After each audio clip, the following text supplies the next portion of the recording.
د پښو تلې سوځېدل یا د ستنې چوخېدو احساس د کومې ناروغۍ نښه ده؟ سلام دوستانو، هیله ده چې بشپړ صحت ولرئ. نننۍ موضوع مو د پښو یا د تلې سوځېدل په اړه ده.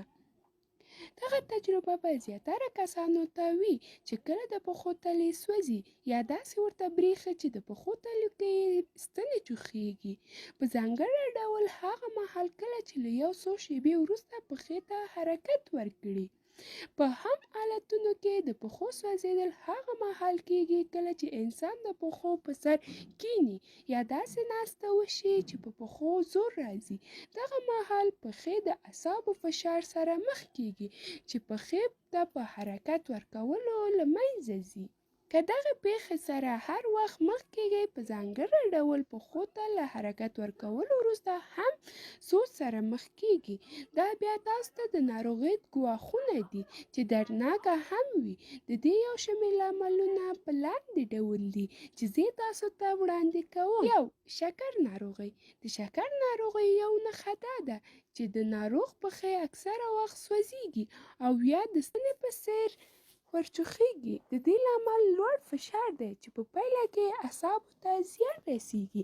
د شکر نورې هم ډېرې نښې دي، لکه زیاتې بولې راتلل، زیات تږی کېدل، د خولې وچېدل، د پوستکي خارښ، په پښو یا لاسونو کې درد یا بې حسي کېدل، لږه زیاتېدل، ناڅاپي وزن کمېدل او د ټپ ژر نه ښه کېدل د شکر ناروغۍ نښه ده. 2. ویټامین بي کمي.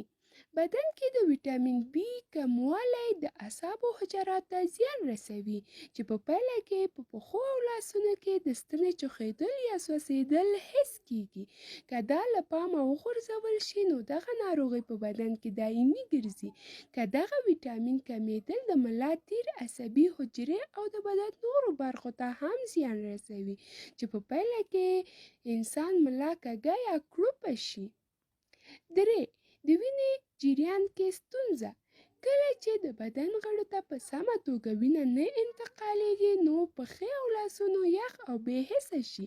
کله چې په موټر یا بل ځای کې تنګ کېنئ او پښې مو له بل سره جغتې نښتې وي، داسې حالت کې د پښو ټولې برخې ته وینه نه رسېږي چې له کبله یې پښې یخې بې حسه کېږي او د ستنې چوخېدو احساس کوئ.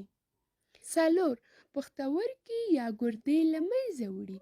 د پښتورګي له منځه تللو له ډېرو نښو څخه یو هم دا دی چې د ستنې چوخېدو یا د پښو او لاسونو د سوځېدو احساس کېږي. نورې نښې لکه په پښو کې دردونه، بې حسه کېدل، د عضلاتو او بندونو کمزوري کېدل دي. مننه چې تر دې دمه له موږ سره وئ.